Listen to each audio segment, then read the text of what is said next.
Good evening दीपक। आज हम लोग न्यू सब्जेक्ट स्टार्ट करेंगे। 2 मिनट्स वेट कर लेते हैं, कुछ स्टूडेंट ज्वाइन हो रहे हैं।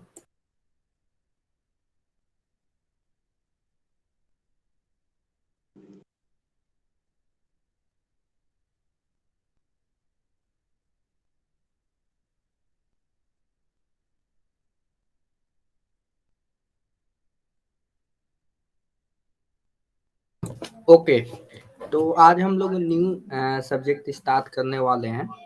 और इसके बाद ये जो सब्जेक्ट है हमारा स्ट्रेंथ ऑफ मटेरियल है। और इसके साथ ही हम लोग मशीन डिजाइन पढ़ेंगे। स्ट्रेंथ ऑफ मटेरियल पढ़ने के बाद मशीन डिजाइन पढ़ेंगे। और ये अप्रोक्सीमेट 14 to 15 मार्क्स कैरी करता है आपके गेट एग्जामिनेशन में। जो कि मैकेनिक्स पोर्शन हो गया, पूरे मैकेनिक्स को मिला दे तो सारे मशीन डिजाइन और स्ट्रेंथ ऑफ मटेरियल जो है एक आपका इम्पोर्टेंट सब्जेक्ट है। ओके, तो आज हम लोग उसी सब्जेक्ट को स्टार्ट करने वाले हैं।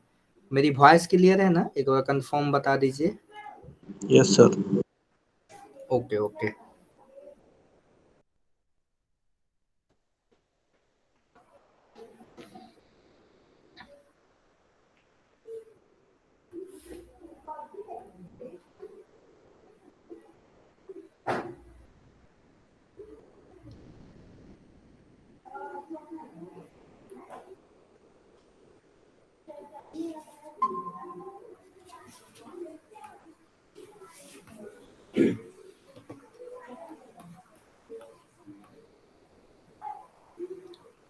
ओके, स्टार्ट कर रहे हैं। और स्ट्रेंथ ऑफ मटेरियल को बहुत नाम से जाना जाता है, जैसे कि इसको हम लोग शोम बोलते हैं, मैकेनिक्स ऑफ मटेरियल भी बोला जाता है, मैकेनिक्स ऑफ सॉलिड भी बोला जाता है, मैकेनिक्स ऑफ स्ट्रक्चर्स भी बोला जाता है, और मैकेनिक्स ऑफ डिफॉर्मेबल बॉडीज भी बोला जाता है।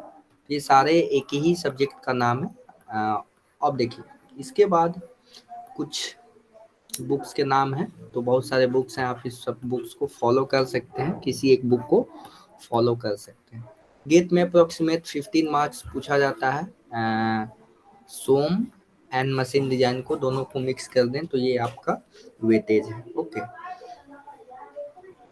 इसके बाद इंजीनियरिंग मैकेनिक्स में आप पढ़े होंगे, जैसे कि इंजीनियरिंग मैकेनिक्स में जो हमारा एक्चुअली 12th 11th में भी पढ़ा था हमने, और जो हमारा इंजीनियरिंग का फर्स्ट और सेकेंड ईयर में भी इसको पढ़ाया जाता है। तो इसमें आप देखेंगे स्टैटिक इक्विलिब्रियम इक्वेशन देखा होगा आपने, free body diagram, resolution of forces, centroid calculation, moment of inertia calculation and support and जैसे कि सपोर्ट एंड रिएक्शंस, ये सारी चीजें हम लोग आप लोग जानते होंगे।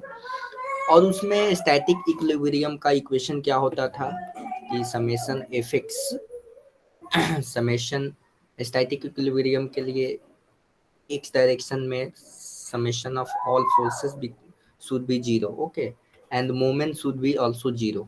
उसी तरीके से y डायरेक्शन में and moment about y axis also 0। तो ये सारी चीजें स्टैटिक इक्विलिब्रियम का कंडीशंस है। अब देखिए स्ट्रेंथ ऑफ मटेरियल का क्या एम है। इसका ये एम है कि जैसे कि अभी तक हमने मैकेनिक्स पढ़ते आ रहे थे, उसमें कभी भी हमने रिजिड रिजिड की बात की थी, रिजिड स्ट्रक्चर की बात की थी। जैसे फॉर एग्जांपल कि हमारे पास कोई एक मेंबर था कुछ इस तरीके से, ठीक है, और इसमें फोर्स कैलकुलेशन हम लोग करते थे। फॉर एग्जांपल जैसे कि कुछ इस तरीके का फिगर है, ठीक है, कुछ इस तरीके का फिगर है, यहाँ से कुछ वेट है mg लग रहा था, तो हमने देखा कि इसमें कितना टेंशन होगा और इसमें कितना टेंशन होगा। लेकिन आप रियल लाइफ में देखेंगे तो बहुत सारी ऑब्जेक्ट्स होती हैं जो वो डिफॉर्म करती हैं, ठीक है ना, डिफॉर्म करती हैं। और डिफॉर्म उनका एक्चुअली में लेंथ इंक्रीज और डिक्रीज हो जाता है। ओके, और ये जो है मटेरियल के प्रॉपर्टीज पे डिपेंड करेगा कि कितना डिफॉर्म होगी, कितना इलोंगेट होगी, कितना शेयर होगा। ये सारी चीज़ें मटेरियल के प्रॉपर्टीज पे दिखेगा। और इसमें हम लोग कुछ रिलेशन फाइंड आउट करेंगे, how deformation related two forces, elongation, elastic constants, properties जितने हैं उन सारे प्रॉपर्टीज को हम दूसरे से हम लोग देखेंगे। तो आप बोलेंगे सर प्रॉपर्टीज कैसे हम लोग निकालते हैं? तो ये एक्सपेरिमेंटली आपको निकाला जाता है, इसमें आपको देने की जरूरत नहीं है।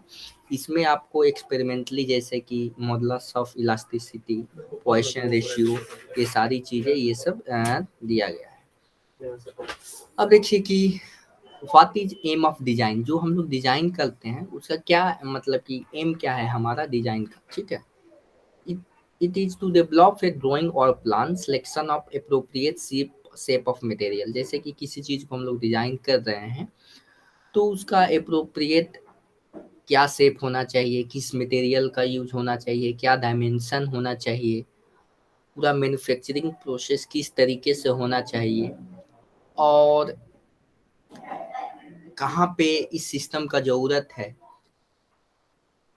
उस सिस्टम एक्चुअली जो हमारा जो भी सिस्टम हम लोग यूज करेंगे वो फेल नहीं होना चाहिए। हमारा मोटो क्या है कि हमारा वो किसी भी फोर्स और किसी भी कंडीशंस में हमारा फेल नहीं होना चाहिए। ओके, वो कंडीशंस हो सकती है, एक्सटर्नल एजेंट कंडीशंस हो सकता है और इन्वायरमेंटल कंडीशंस भी हो सकता है। फॉर एग्जांपल हमने कोई ब्रिज डिजाइन किया तो इसमें हम लोग देखेंगे कि हर एक वेदर कंडीशन में सस्टेनेबल होना चाहिए। इसके बाद जो भी इसमें टेम्परेचर से कितना वेरिएशन हो रहा है, क्योंकि टेम्परेचर जैसे इंक्रीज होगा और डिक्रीज होगा, इसमें जो आपके मटेरियल्स होंगे या इलोंगेट होंगे या तो कॉन्ट्रैक्ट होंगे, ठीक है। तो इस तरीके से ये सारे किसमें आप डिजाइन सीखेंगे, सोम के ही माध्यम से आप लोग सीख पाएंगे। अब देखिए कुछ जैसे कि कुछ हम लोगों को जो हमारे सिलेबस में है कुछ चीजें एजम्पशंस मान के चलना है कि ये सारी चीजें आपको माननी पड़ेगी। जैसे कि material is assume to be homogeneous and isotropic, okay. और मटेरियल्स जो होना चाहिए हुक्स लॉ वैलिड होना चाहिए, ठीक है, हुक्स लॉ वैलिड होना चाहिए।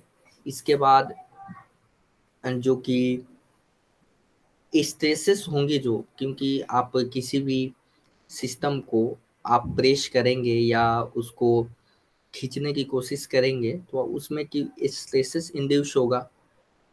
ये स्ट्रेसेस क्यों इंड्यूस होगा? क्योंकि स्ट्रेंथ उसमें आ रहा है। आप देखेंगे स्ट्रेसेस को कैलकुलेट किया जाता है, स्ट्रेस को कैलकुलेट किया जाता है और स्ट्रेन को एक्सपेरिमेंटली मेजर किया जाता है, ठीक है ना। स्ट्रेन की मदद से हम लोग स्ट्रेस निकालते हैं, ठीक है। विदाउट स्ट्रेन हम लोग स्ट्रेस नहीं निकाल सकते हैं, ठीक है। तो ये सारी चीजें हैं।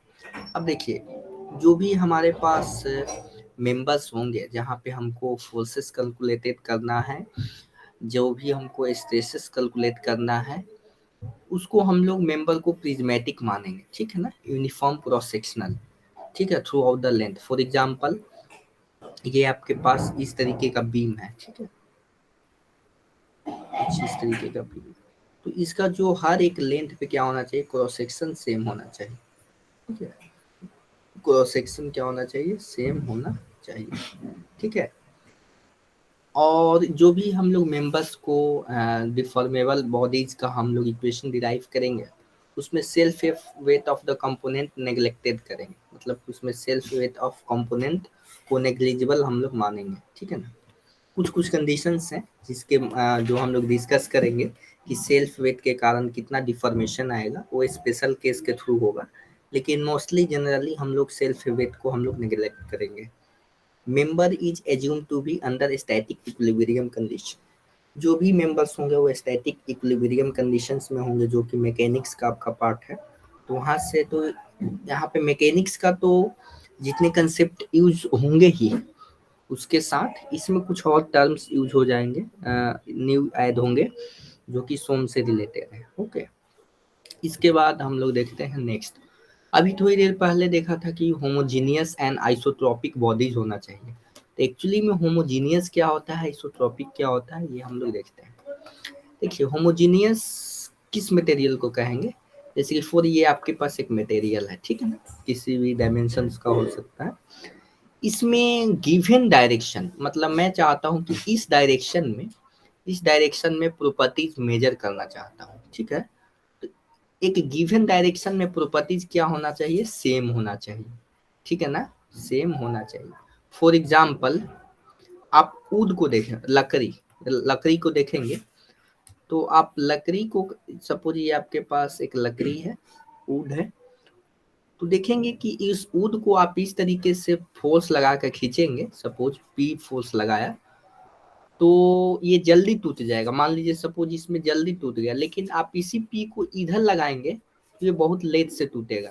तो आप देखेंगे कि इलास्टिक प्रॉपर्टीज क्या हो गया, चेंज हो गया, ठीक है ना। आप देखिएगा जब आप लकड़ी देखिएगा, उसमें देखेंगे कि उसका इलास्टिक प्रॉपर्टी और मटेरियल प्रॉपर्टी डिफरेंट होता है। अब जिस डायरेक्शन में फोर्स लगा रहे थे, उतना ही फोर्स अदर डायरेक्शन में नहीं लगा सकते हैं। तो होमोजीनियस में क्या होता है, होमोजीनियस मटेरियल उसको बोलेंगे कि एक गिवन डायरेक्शन में क्या हो, प्रॉपर्टीज सेम हो। क्लियर है ना, गिवन डायरेक्शन में, वो डायरेक्शन इधर भी हो सकता है, इधर भी हो सकता है, ठीक है ना। तो होमोजीनियस का मतलब ये हुआ, देखिए होमोजीनियस एंड आइसोट्रोपिक में कंफ्यूजन हो जाता है। तो होमोजीनियस में क्या होना चाहिए, एक गिवन डायरेक्शन में, गिवन डायरेक्शन में क्या होना चाहिए, प्रॉपर्टी सेम होना चाहिए।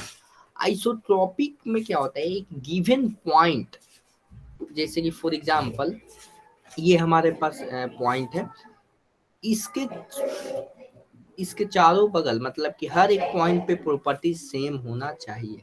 क्लियर है, हर एक पॉइंट पे प्रॉपर्टी सेम होना चाहिए। तो जैसे कहने का मतलब ये जरूरी नहीं है कि इस पॉइंट पे अलग हो जाए, ठीक है, पूरा बुझा गया है मेरे पास, ठीक है, ठीक है। अब देखिए, तो इस पॉइंट पे क्या हो सकता है, अलग प्रॉपर्टी हो सकता है, लेकिन डायरेक्शन, हर एक डायरेक्शन में प्रॉपर्टी सेम होगा। क्लियर है ना, हर एक डायरेक्शन में प्रॉपर्टी सेम होगा उस पॉइंट पे। क्लियर है। तो देखिए ये हो गया, होमोजीनियस में क्या होता है कि होमोजीनियस में गिवन डायरेक्शन में प्रॉपर्टी सेम होता है। आइसोट्रोपिक में क्या होता है, एक गिवन पॉइंट पे हमारा प्रॉपर्टी सेम होता है। एनीस्टॉपिक क्या होता है, a material is said to be anisotropic when it exist direction dependent elastic constant. इसका मतलब क्या हुआ कि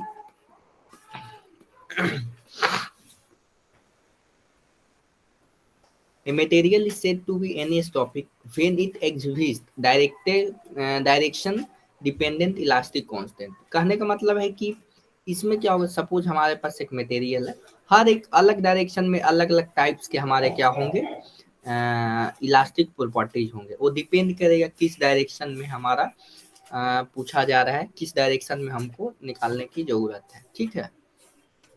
इसके बाद देखिए, इसी को हम लोग यहाँ पे दिखा रहे हैं लाइन, यहाँ पे देखिए होमोजीनियस मटेरियल में क्या होगा, हर एक गिवन डायरेक्शन में आपका प्रॉपर्टी सेम होगा। आइसोट्रोपिक में क्या होगा, हर एक पॉइंट पे प्रॉपर्टीज क्या होगा, सेम होगा। अगर मैं दोनों को मिला दूं, अगर मैं इन दोनों को मिला दो, तो इसका मतलब यह हुआ कि हर एक डायरेक्शन में भी प्रॉपर्टी सेम हो गया।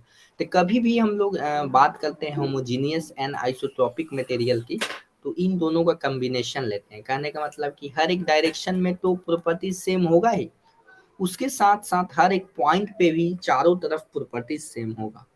क्लियर है, प्रॉपर्टी सेम होगा। इसके बाद होमोजीनियस एंड एनीस्टॉपिक, इसमें देखिए होमोजीनियस का तो कंडीशन फॉलो होगा, जैसे देखिए हर एक डायरेक्शन में E1 है, इधर भी डायरेक्शन E2 है, इधर भी, सॉरी यहाँ पे E1 ही है। इस एक्स एक्सिस में क्या है, सबका डायरेक्शन, एक्स एक्सिस में सबका E1 है, E1 है, E1 है, ठीक है। वाई एक्सिस में क्या है, वाई एक्सिस में E2 है, E2 है, E2 है, ठीक है। जेड एक्सिस में E3 है, E3 है, E3 है। तो ये क्या है, हमारा होमोजीनियस को फॉलो कर रहा है, लेकिन हर एक पॉइंट पे देखें हम लोग तो अलग अलग इनका डिफरेंट प्रॉपर्टीज है, ठीक है, डिफरेंट डिफरेंट प्रॉपर्टीज है। उसी तरीके से isotropic and non homogeneous material है। क्लियर है ना यहाँ तक। तो मटेरियल की जो भी टाइप्स ऑफ मटेरियल्स क्या होते हैं, ये क्लियर हुआ ना आप लोगों को? Types of material. ओके, अब हम लोग देख रहे हैं लोड।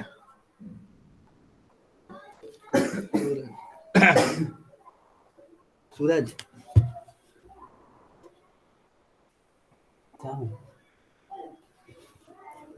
इसके बाद हम लोग देखेंगे टाइप्स ऑफ लोड, ठीक है ना। अब देखिए सबसे पहले लोड डिफाइन करेंगे। What is load? It is defined as external force और कपल। देखिए लोड का मतलब ये नहीं हुआ कि ओनली फोर्स, कपल भी हो सकता है। विच कंपोनेंट्स सब्जेक्टेड ड्यूरिंग फंक्शनलिटी, मतलब किसी वर्किंग कंडीशन में आप देखेंगे कि किसी ऑब्जेक्ट पे क्या हो सकता है, हमारा लोड एक्सटर्नल एजेंट उस पे वर्क कर सकता है। जैसे कि फॉर एग्जांपल हमारे पास एक बीम है, कुछ इस तरीके से कैंटिलीवर, इस तरीके से बीम है, ठीक है। और इस पे आप देखें कि इस तरीके का वेट रखा हुआ है, ठीक है ना। तो इस पे आप देखेंगे कि ये क्या है, लोड है। तो किस टाइप का लोड है आगे हम लोग देखने वाले हैं। Weight of a component with respect to the another component, अगर आप देखें कि टू ऑब्जेक्ट एक के ऊपर रखी हुई है, मतलब कि this is your first object और this is your second object. तो आप देखेंगे कि इस ऑब्जेक्ट का, ये first object second object, second object जो है फर्स्ट ऑब्जेक्ट पे कुछ लोड एग्जर्ट कर रहा होगा, यानी फोर्स एग्जर्ट कर रहा होगा, जो कि नॉर्मल फोर्स वेट होता है, ठीक है। और टू पे भी वन कुछ ना कुछ नॉर्मल फोर्स एग्जर्ट कर रहा होगा। तो जैसे कि weight of a component with respect to the another component, gas load, gas pressure के कारण जो हमारे सिलेंडर में लोड आएगा उसको गैस लोड बोलेंगे। Centrifugal pressure forces, inertia forces, frictional forces, wind forces, belt tension, bending and twisting couple, ठीक है ना। तो अब देखिए क्लासिफिकेशन हम लोग देखने वाले हैं, क्लासिफिकेशन हम लोग देखने वाले हैं। Please wait.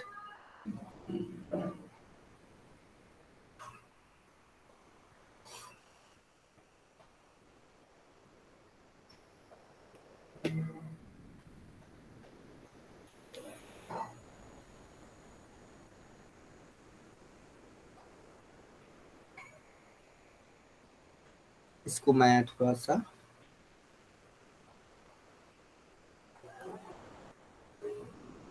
एक मिनट रुकिएगा आप लोग, इसको थोड़ा सा मैं एडजस्ट कर रहा हूँ।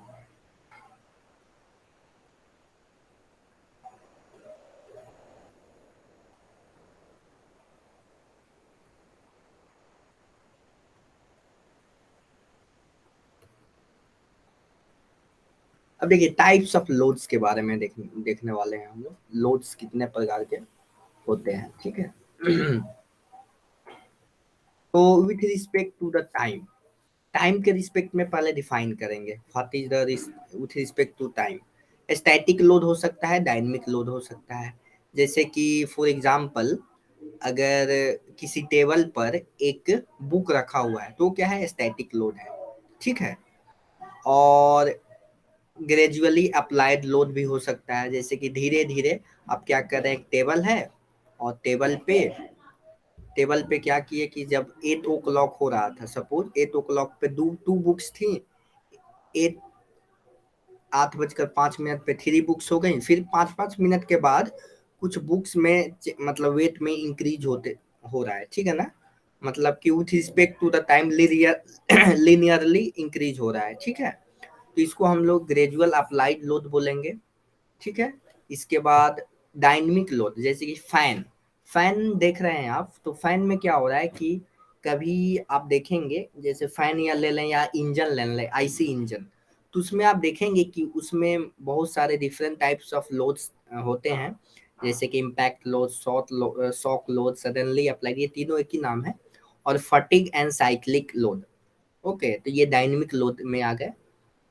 अब जैसे कि कुछ क्रॉस सेक्शन पे डिफाइन किया गया है कि किस क्रॉस सेक्शन पे किस तरह का लोड लग रहा है, ठीक है। तो फॉर एग्जांपल आपके पास एक मेंबर है, जैसे कि फॉर एग्जांपल ये आपके पास मेंबर है, दिस इज योर, आपके पास मेंबर है। और इस मेंबर पे आप देखेंगे कि this is your P force and this is your P force. तो ये जो क्रॉस सेक्शन है, इस क्रॉस सेक्शन के परपेंडिकुलर फोर्स लग रहा है, ठीक है ना, तो इसको एक्सियल लोड बोलेंगे, ठीक है। और एक्सियल लोड कब बोलेंगे, जब दोनों कहाँ से फोर्स लग रहा होगा, इस सेंटर के जो क्रॉस सेक्शन है इसका जहाँ पे सेंटर ऑफ ग्रेविटी है या सेंट्रोइडल पॉइंट है, वहां से फोर्स एक्सर्ट करना चाहिए, उसको एक्सियल फोर्स बोलते हैं, ठीक है, एक्सियल फोर्स बोलते हैं। इसके बाद इसेंट्रिक एक्सियल लोड कौन से होते हैं, eccentric axial load. Eccentric axial load में देखेंगे आप तो जो हमारा क्रॉस सेक्शन है, क्रॉस सेक्शन का जो सेंट्रोइडल पॉइंट है उससे कुछ दूरी पे हमारा लोड लगेगा, ठीक है ना। जैसे कि फॉर एग्जांपल ये आपके पास एक बीम है, ओके, और इसका सपोज सेंट्रोइडल पॉइंट ये जो मैं रेड कलर से दिखा रहा हूँ, ये सेंट्रोइडल पॉइंट है, लेकिन आप फोर्स कहाँ पे लगा रहे हैं, इस सेंट्रोइडल पॉइंट से कुछ ऊपर लगा रहे हैं पी फोर्स, तो ये इसेंट्रिक लोड हो जाएगा, ठीक है। और इसमें भी हो सकता है कि आप टेंसाइल फोर्स लगा रहे हैं या कंप्रेसिव फोर्स लगा रहे हैं, ये डिपेंड करेगा आपके फोर्स किस डायरेक्शन में लग रहा है। अगर आप इसको खींचने की कोशिश कर रहे हैं तो टेंसाइल फोर्स हो जाएगा, टेंसाइल लोड, और इसको आप कंप्रेस करने की कोशिश कर रहे हैं तो कंप्रेसिव लोड हो जाएगा। इसके बाद shear load, this is this load applied parallel to the surface. इसका मतलब क्या हुआ, जैसे हमारा ये क्रॉस सेक्शनल एरिया है, दिस सपोज ये क्रॉस सेक्शन है, this is your cross section, और इसके पैरेलल हम लोग फोर्स लगाएं, इसके पैरेलल लगाएं, ठीक है ना। देखिए ये जो शेयर, इसको क्या बोलते हैं, शेयर लोड बोलते हैं, ठीक है। इसेंट्रिक लोड में क्या होता है कि इसेंट्रिक ट्रांसवर्सल शेयर लोड, ठीक है ना, इसेंट्रिक ट्रांसवर्सल शेयर लोड वो भी क्या होगा, कुछ दूरी पर आपका एक्सर्ट करेगा। इसके बाद with respect to the distribution, with respect to the distribution concentrated load, concentrated point load and concentrated moment, कि जैसे कि कोई हमारा जो लोड है वो कंसंट्रेटेड है या डिस्ट्रीब्यूटेड है, उस पर ये डिपेंड करेगा कि हमारा किस तरीके का लोड है। डिस्ट्रीब्यूटेड लोड में हो जाता है UDL, uniform distributed load, uniform varying load, ठीक है ना, और यूनिफॉर्म डिस्ट्रीब्यूटेड मोमेंट।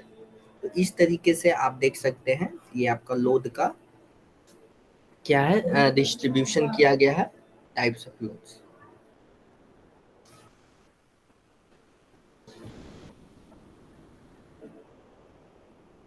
इसके बाद स्टैटिक लोड, स्टैटिक लोड में देखिए अब इसको हम लोग ग्राफिकली डिफाइन कर रहे हैं।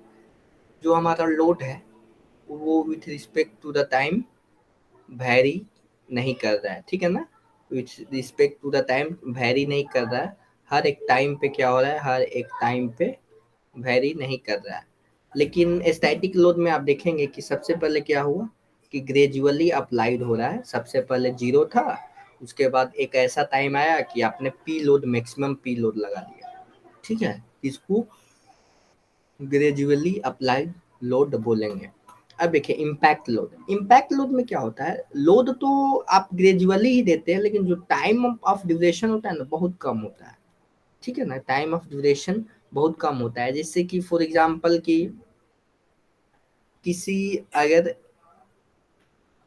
सपोज कि आपके पास एक रोप है, रस्सी है, जिस रस्सी है, ठीक है, ये आपके पास सपोज रस्सी है और इसको आप पी लोड लगा कर खींच रहे हैं, और ये पी लोड लगाया सपोज आपने धीरे धीरे 5 मिनट्स में लगाया, तब देखेंगे कि ये आपका ब्रेक नहीं होगा, ठीक है। लेकिन आप इसी को इम्पैक्ट लोड लगाएंगे ना, इम्पैक्ट लोड मतलब कि जो हमारा जो ड्यूरेशन टाइम है बहुत कम होना चाहिए, ठीक है ना, इसको इम्पैक्ट लोड बोलते हैं, ठीक है। और देखिए जो हमारा इस पे जैसे फॉर एग्जांपल ये एक बार है और इस बार पे आप क्या कर रहे हैं, लोड लगा रहे हैं, तो देखिए सबसे पहले तो इस पे लोड जीरो था, पी जीरो था, लेकिन कुछ एक ऐसा टाइम आया धीरे धीरे धीरे धीरे आपने पी को बढ़ाते गया और सपोज पी बराबर 10 हो गया, ठीक है। तो आपने इसको कितना फोर्स दिया, तो आप दोनों का एवरेज लेंगे ना, जैसे कि आपसे पूछा जाए कि इफेक्टिवली आपने कितना इसको लोड दिया, तो मैं बोलूंगा कि इफेक्टिवली मैंने इसको दिया, पहले तो 0 था, फिर मैंने क्या किया, पी दिया बाई 2, यानी इन दोनों का एवरेज ले लेंगे। सब मिनिमम 0 फोर्स था, मैक्सिमम पी फोर्स था, तो दोनों का क्या हो जाएगा, पी बाई 2 हमारा हो जाएगा एवरेज लोड। क्लियर है? इसके बाद आप इस तरीके से भी इसको देख सकते हैं, area of the P N deflection graph. ये जो है एरिया है, यहाँ से भी वर्क डन आपको मिल जाएगा, वर्क डन आपको मिल जाएगा। क्लियर है? यहाँ तक तो क्लियर है ना? अब देखिए आगे हम लोग टॉर्क के बारे में पढ़ेंगे, तो टॉर्क में भी देखेंगे कि आपको कैसे वर्क डन बाई टॉर्क, मतलब किसी शाफ्ट को थीटा एंगल से रोटेट करने में हम कितना वर्क डन करना पड़ रहा है, उसको भी टी बाई 2 थीटा हम लोग लिखते हैं।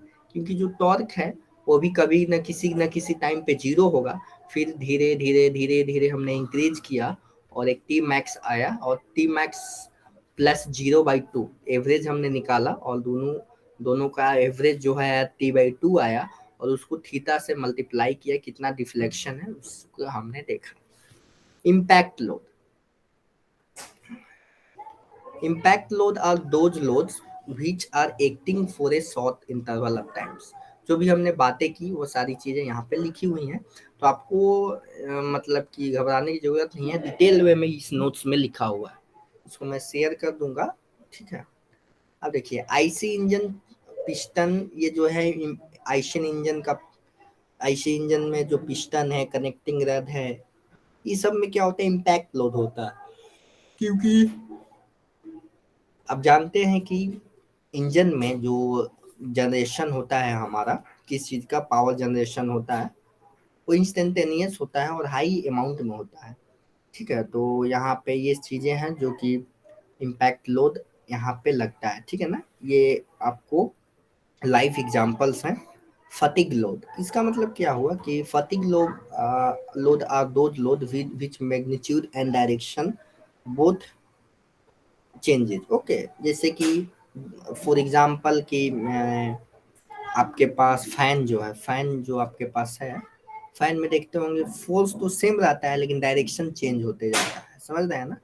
तो इसका मतलब ये नहीं हुआ कि लोड सिर्फ आपके टाइम सिर्फ उसके मैग्नीट्यूड पे डिपेंड करेगा, उसके डायरेक्शन पे भी डिपेंड करेगा, किस तरीके का लोड लग रहा है, कंप्रेसिव है, टेंसाइल है। ठीक है, ये सारी चीजें हैं। जैसे कि अभी हमने देखा ग्रेजुअल अप्लाइड लोड, अभी थोड़ी देर पहले देखा कि 0 से P तक हमने अप्लाई किया, इसमें देखा कि फ्लैक्चुएटिंग फटिग लोड, पहले इसमें P था, फिर मैंने P/2 कर दिया। ठीक है, P था, फिर मैंने क्या किया, P/2 कर दिया, तो ये फ्लैक्चुएटिंग लोड है, सिर्फ इसमें मैग्नीट्यूड चेंज हो रहा है। ठीक है ना, इसमें सिर्फ मैग्नीट्यूड चेंज हो रहा है, there is no change in the direction. लेकिन इसमें देखिए कि मैग्नीट्यूड सेम है लेकिन डायरेक्शन अलग हो जा रहा है। ठीक है ना, फोर्स का डायरेक्शन अलग हो जा रहा है, पहले तो पॉजिटिव में था, मतलब कि टेंसाइल था, अब कंप्रेसिव हो गया। ठीक है ना, तो ये सारी चीजें हैं। अब देखिए अल्टरनेटिंग फटिग लोड, तो this is the alternating fatigue load. पहले क्या था, टेंसाइल था, फिर क्या हो गया हमारा कि कंप्रेसिव हो गया। लेकिन एक आपको ध्यान देने वाली बात है कि कंप्लीटली रिवर्स फटिग में क्या होता है, कि कंप्लीटली रिवर्स फटिग में आपका जो magnitude of tensile and compressive both should be equal. ठीक है, ये दोनों इक्वल होना चाहिए। अल्टरनेटिंग फटिग लोड में क्या होता है कि both magnitude and direction both are changed. ठीक है, तो ये सारी चीजें यहाँ तक देखा हमने। इसके बाद 1 मिनट, थोड़ा सा इसको भी मैं रोटेट कर दूं।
तो ये आपके पास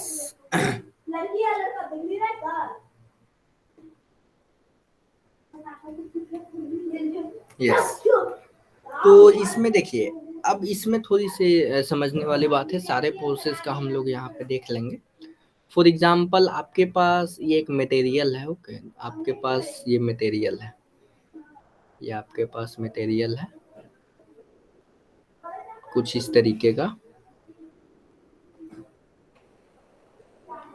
और इसमें क्या हो रहा है कि बहुत सारे फोर्सेस हम लोग देखेंगे, एक ही फिगर में सारे फोर्सेस देख लेंगे। सपोज ये जो है हमारा, ये जो है एक्सिस पास हो रहा है, यहाँ से क्या हो रहा है, एक्सिस पास हो रहा है, यहाँ से क्या हो रहा है, एक्सिस पास हो रहा है, यहाँ से एक्सिस पास हो रहा है, ठीक है, यहाँ से एक्सिस पास हो रहा है, ठीक है। और एक्सिस पास होने के कारण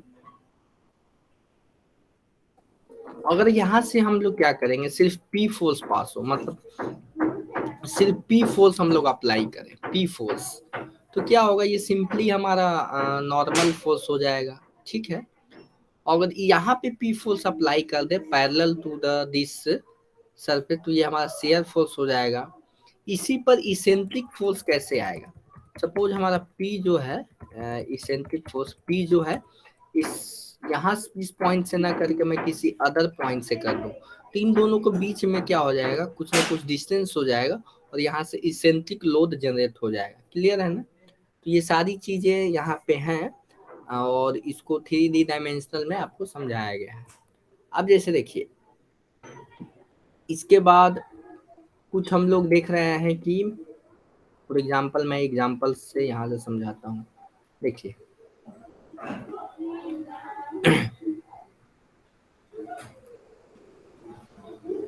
ये आपके पास एक मटेरियल है,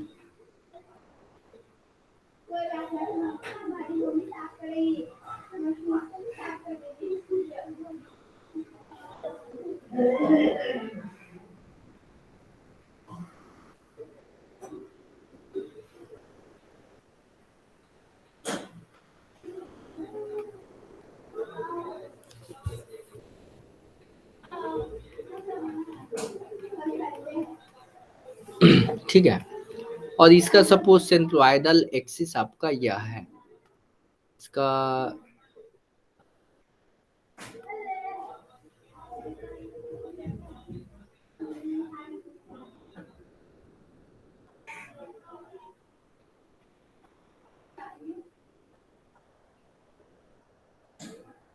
ठीक है, इसका सेंट्रोइडल एक्सिस यहाँ से पास हो रहा है, ठीक है, सेंट्रोइडल एक्सिस यहाँ से पास हो रहा है, ठीक है।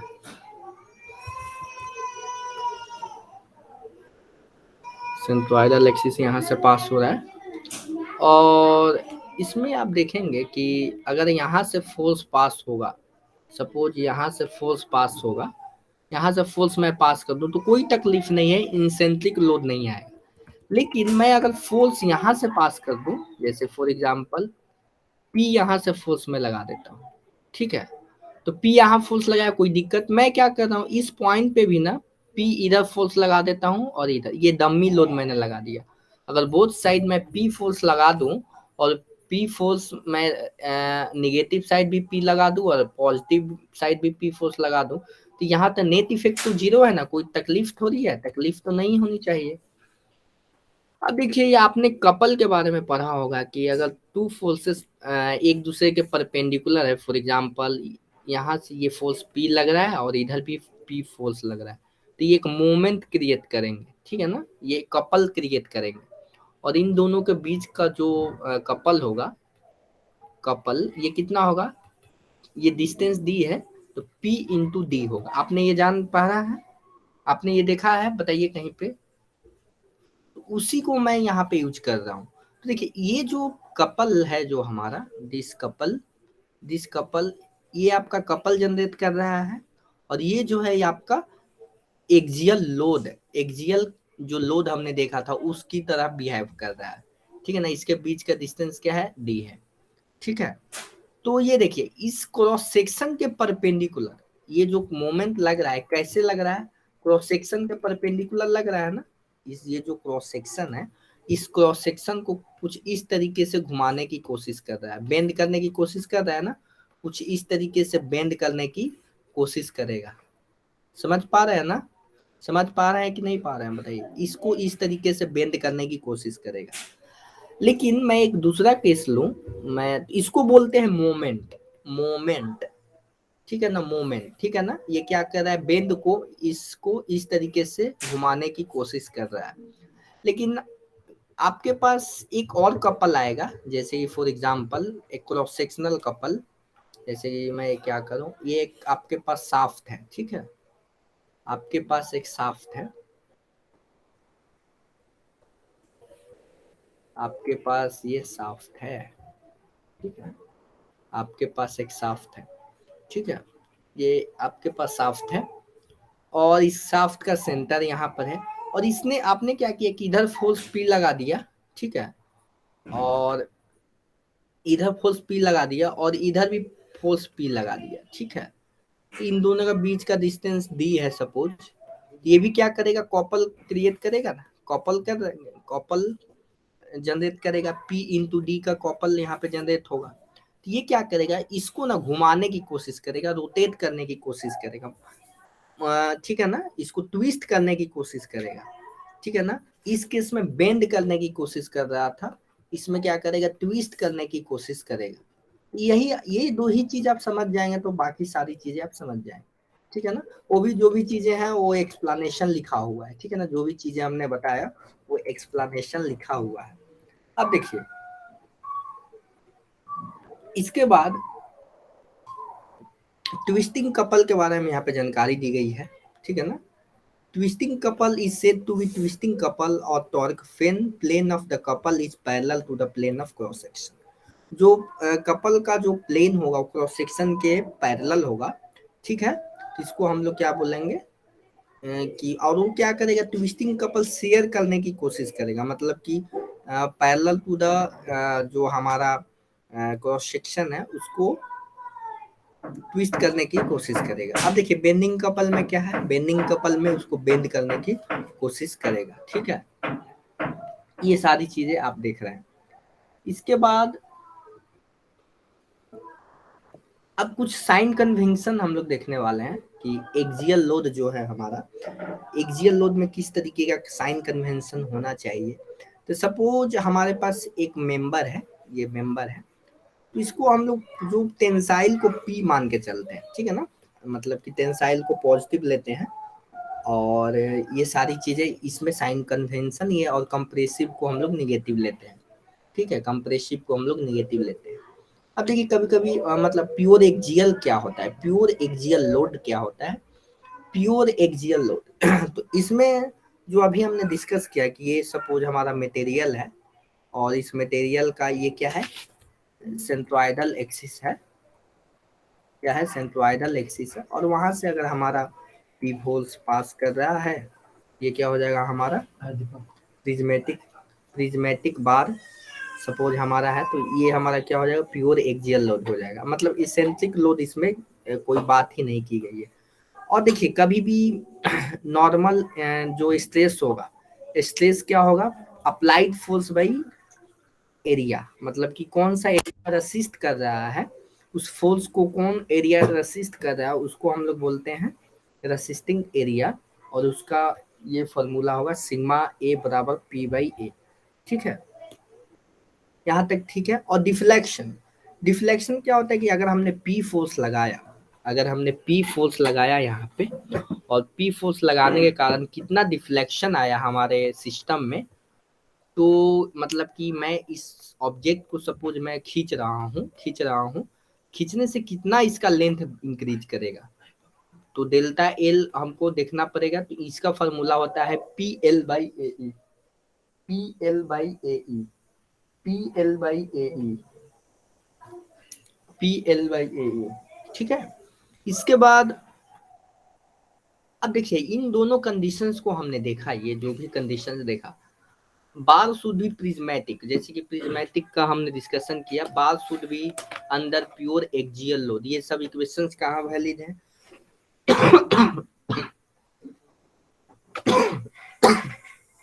सॉरी, इसके बाद प्लीज वेट।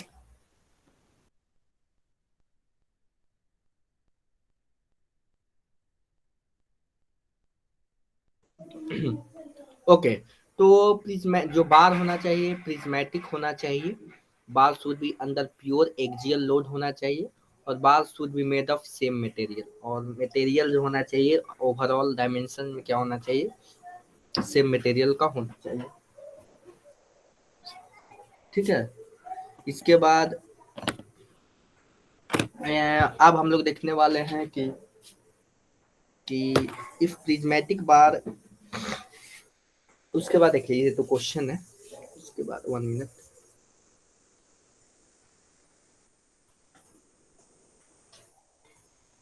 देखिए क्वेश्चन है हमारे पास, सपोज इस क्वेश्चन को हम लोग देखते हैं।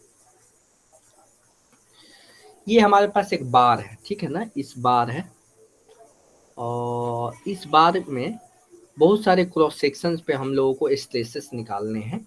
पहले तो एक्सियल फोर्स निकालेंगे कि क्योंकि फोर्स वेरी कर रहा है टाइम के रिस्पेक्ट में, यहाँ पे वेरिएशन हो रहा है, ठीक है ना, यहाँ पे वेरी कर रहा है। यहाँ पे देखिए 6P, यहाँ पे जो है हमारा, यहाँ पे 6P का फोर्स लग रहा है, यहाँ पे P का फोर्स लग रहा है, tensile force, this is also tensile.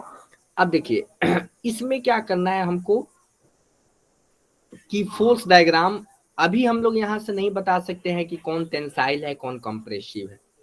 यहाँ पे मैं क्या करूंगा कि ये जो ए बी पोर्शन है, this is A B portion, A B portion को मैं सबसे पहले देखूंगा। A B portion, A B A B portion में क्या हो रहा है, 2P, ये क्या है, 2P फोर्स एक्सर्ट कर रहा है, 2P फोर्स एक्सर्ट कर रहा है, ठीक है, 2P फोर्स एक्सर्ट हो रहा है। और ये 2P फोर्स इस ए बी बार के लिए क्या है हमारा, टेंसाइल है। तो टेंसाइल को कभी भी हमने पॉजिटिव, अभी थोड़ी देर पहले देखा था, तो इधर में पॉजिटिव लेंगे और बिलो निगेटिव, ठीक है, पॉजिटिव एंड निगेटिव। अब देखिए इसमें जो 10P जो है हमारा पॉजिटिव है, तो हमने इस तरीके का डायग्राम बना दिया, और इस पूरे ए बी तक का क्या होगा, पॉजिटिव ही रहेगा। इसके बाद मैं क्या कर रहा हूँ इसके बाद मैं क्या करूंगा, BC पोर्शन लूंगा, BC, BC पोर्शन में नेट फोर्स में देखूंगा, ठीक है, BC पोर्शन में नेट फोर्स। देखिए तो इधर क्या है आपका 2P दिख रहा है, 2P लग रहा है, लेकिन यहाँ पे क्या है 5P है, 2P माइनस 5P क्या हो जाएगा, -3P। तो -3P का फोर्स यहाँ पे लग रहा है through out the BC cross section, through out the BC cross section, through out the BC cross section. अब देखिए, अब इसमें CD क्रॉस सेक्शन पे जाता हूँ, CD क्रॉस सेक्शन पे, CD क्रॉस सेक्शन पे हम लोग जाएंगे। तो CD क्रॉस सेक्शन में देखिए इसके लेफ्ट हैंड साइड में कितने नेट फोर्सेस कितने हैं, तो 2P है जो हमारा टेंसाइल है, 5P है कंप्रेसिव है, 8P क्या है हमारा फिर टेंसाइल है। तो इसको हम लोग कैलकुलेट करेंगे, तो this is your 5P, 5P क्या आ रहा है, पॉजिटिव में आ रहा है, ठीक है ना, तो ये क्या हो जाएगा 5P हमारा पॉजिटिव हो जाएगा, through out the cross section हमारा सेम रहेगा। उसी तरीके से आप इसको निकालेंगे तो ये 6P आएगा।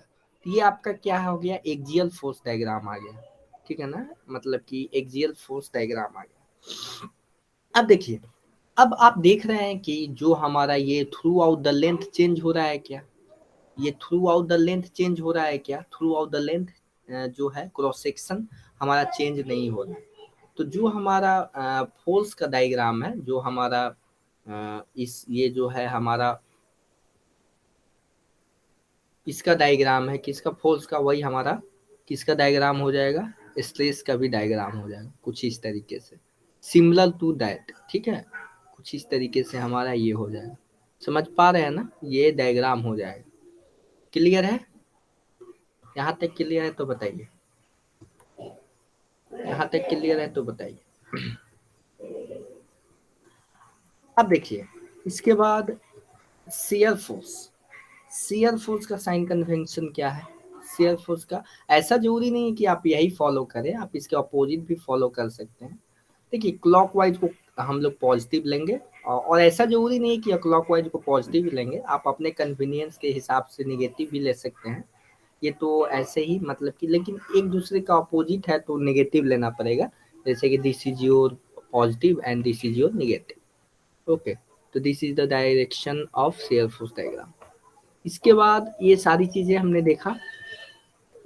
अब देखिए, जो हमने बेंडिंग मोमेंट डायग्राम, बेंडिंग के बारे में पढ़ा था कि बेंडिंग कैसे, जो बेंडिंग में स्ट्रेस जनरेट होगा वो कैसा होगा, तो इस इक्वेशन के माध्यम से आता है, ठीक है ना। इस इक्वेशन को आगे क्वेश्चन हम लोग बनाएंगे। एम जो है बेंडिंग मोमेंट है, आई एन ए क्या है हमारा moment of inertia about neutral axis, sigma B मतलब कि कहाँ पे हमको स्ट्रेस निकालना है, और ई क्या है इलास्टिक कांस्टेंट, और आर जो है रेडियस ऑफ कर्वेचर है, ठीक है। तो ये सारी चीजें हैं। और और नेक्स्ट मैं आज यहीं तक रहने देता हूँ, और नेक्स्ट क्लास में हम लोग इसके आगे जाएंगे, ठीक है ना। तो ये हमारा बेसिकली इंट्रोडक्शन टाइप का था, और इसमें हमने देखा भी कि स्ट्रेस स्ट्रेन क्या होता है। और इसके बाद नेक्स्ट क्लास में हम लोग इसके ब्रॉड वे में क्लासिफिकेशंस देखेंगे, इलास्टिक कांस्टेंट का रिलेशन देखेंगे, ग्राफ्स देखेंगे, और कुछ क्वेश्चंस करेंगे, ठीक है ना। ओके, तो आज का क्लास कैसा लगा, ठीक लगा ना। तो इस नोट्स को मैं शेयर कर दूंगा, और आप लोग इस नोट्स को फॉलो कर सकते हैं, क्लियर है। इस नोट्स को फॉलो कर सकते हैं। और आपकी मैथ्स की क्लास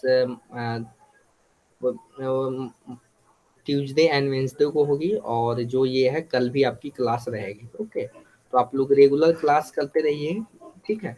और और सोम के बाद हम लोग क्या पढ़ेंगे, मशीन डिजाइन स्टार्ट करेंगे, ठीक है ना। मशीन डिजाइन हम लोग पढ़ेंगे, क्योंकि इसी का ही एप्लीकेशन है। ओके, तो थैंक यू ऑल, मिलते हैं नेक्स्ट क्लास में।